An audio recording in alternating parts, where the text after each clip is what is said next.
Hey there, folks. Welcome back to another episode where we dive into the fascinating realm of politics and global affairs. Today, we're exploring the intriguing what-if scenario of Trump vs. Putin and the potential outcome of the Russia-Ukraine war. So, let's get started. Firstly, let's consider the possibility of Trump as president. With his notorious love for deals and financial gain, it's interesting to ponder how this might have impacted the global stage. For example, it's quite plausible that a deal between Trump and Putin could have prevented the Russia-Ukraine war from ever erupting. As you know, Trump has always been on the lookout for a grand bargain that benefits him financially, and he might have found one in this situation. Moreover, under Trump's presidency, it wouldn't be surprising if NATO withdrew entirely due to his staunch anti-alliance stance. This could have potentially crippled Ukraine's defense system and left them financially stranded. Remember how they struggled to pay their power bills during his tenure? In short, had Trump been in charge, it seems unlikely that the Russia-Ukraine war would have occurred.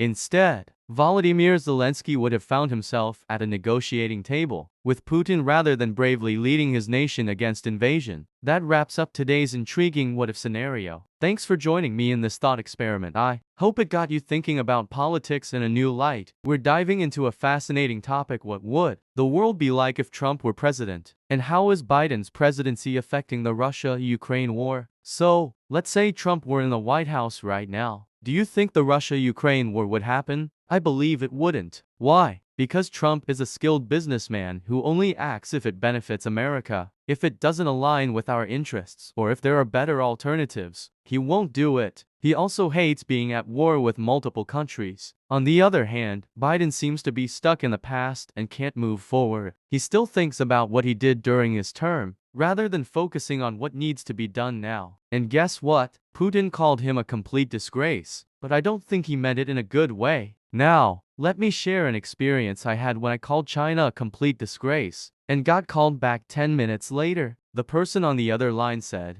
"You have no idea about our internal affairs." But when Putin made that comment about Biden, he received a call back just 10 minutes later. It seems like Russia is currently doing whatever they want without any consequences. So there you have it, folks. That's my take on what the world would look like if Trump were president, and how Biden's presidency is impacting the Russia-Ukraine conflict. What do you think? Let me know your thoughts in the comments below. We're going to discuss a hot topic: if Trump were president, the war between Russia and Ukraine would not have happened, and that is true. Now, let me be clear, I'm not a Trump supporter. However, it's important to recognize that there are certain situations where Trump's leadership could have made a difference. Take the current situation between Russia and Ukraine, for example. If Trump were president, this conflict likely would not have occurred in the first place. To understand why, let's look at what could have happened if Trump were in office. Firstly, Putin wouldn't have dared invade Ukraine without prior consultation with Trump. In fact, he probably wouldn't have even thought about it. Secondly, Trump would never put up with NATO members being bullied like this. He would have stepped in to defend them and stop the war before it even started. Sadly, we can't change the past or predict the future, but it's worth considering how different circumstances can shape our world and our lives. So, let's focus on making a positive impact in our own lives and supporting those around us during these challenging times. Thank you so much for joining me in this discussion. If you enjoyed this video and found it insightful, please give it a thumbs up and share your thoughts in the comments below. Don't forget to subscribe to my channel for more engaging content like this one. Until next time, stay safe and take care of yourselves.